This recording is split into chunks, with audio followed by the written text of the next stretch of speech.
24, China. He beat Colton W83 to reach the quarterfinals. As a pharmacist, it's no wonder Wins knows all about calculating the elixir. But don't be fooled by his cautious reputation. If he's not in arena battles, he's parachuting over the North Pole. Berin, age 18, Germany. He beat Fucci to reach the quarterfinals. Known as much for his facial expressions as his defense building, Berin has grown as a player since the spring season and has developed his game both live and online. The biggest air win condition out of the game. I mean, Berin only played that a couple of times. His main card that was banned versus him in the EU was Electro Wizard, and people found out really quickly. Once it got to the finals, he was like, you ban Electro Wizard, I'll easily be able to just steamroll you to the final. And that's what he did.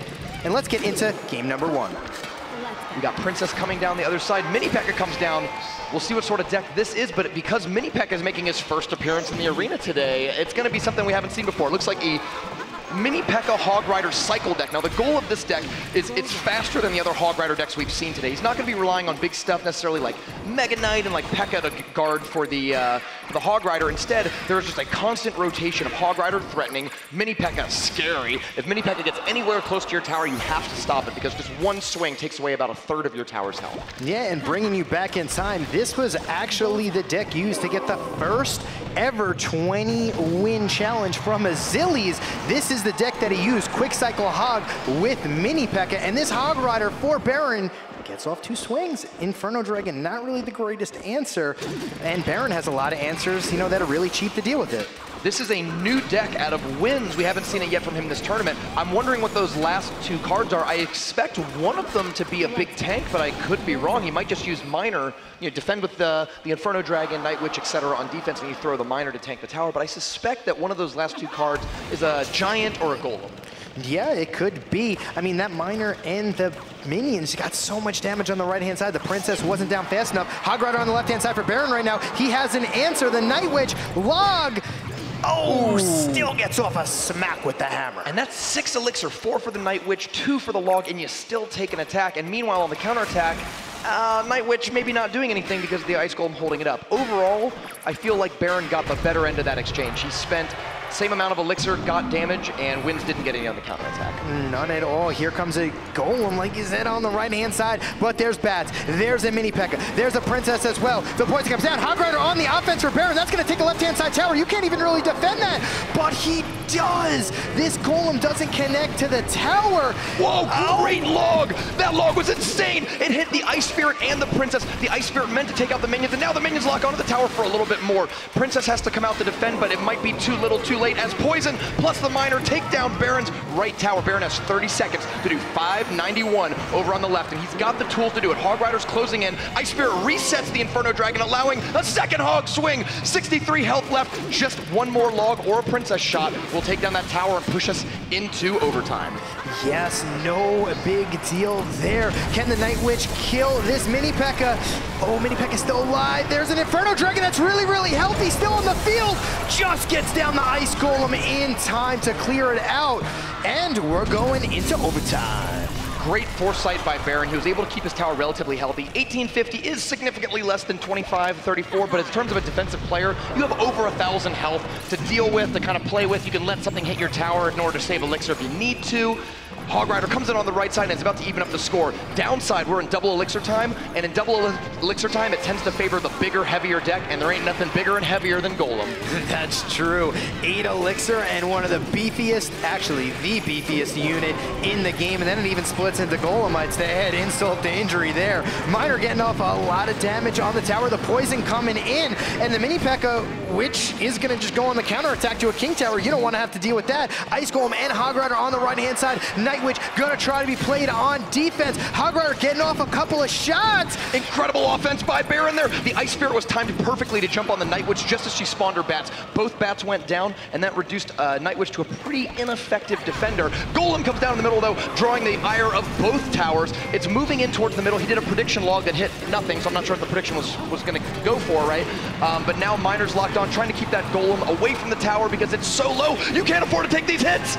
Oh, the Mega Minion swipes down the tower and that's gonna be wins, taking a game 1.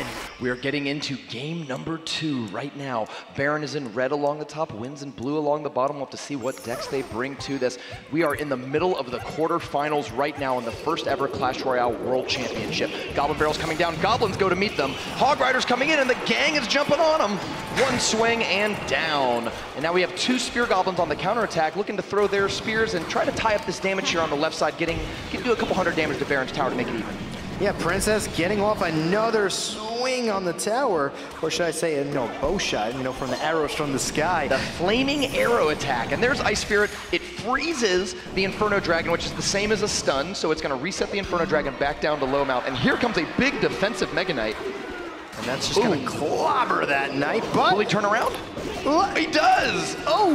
Now, this actually I don't know if that works out for Berin, because now the bats are gonna fly ahead, and you'd really prefer them to be behind the Mega Knight helping support. Wins is leaking a lot of elixir right now. It seems like an interesting choice. He uses Goblin Gang to pull the Mega Knight and the Hog Rider onto the King Tower. An incredible play there, because now, not only does he protect his main tower, but he has 3 defensive towers going, and even though your King Tower takes a ton of damage, you're not really gonna get 3 crown from spells or future Hog Riders.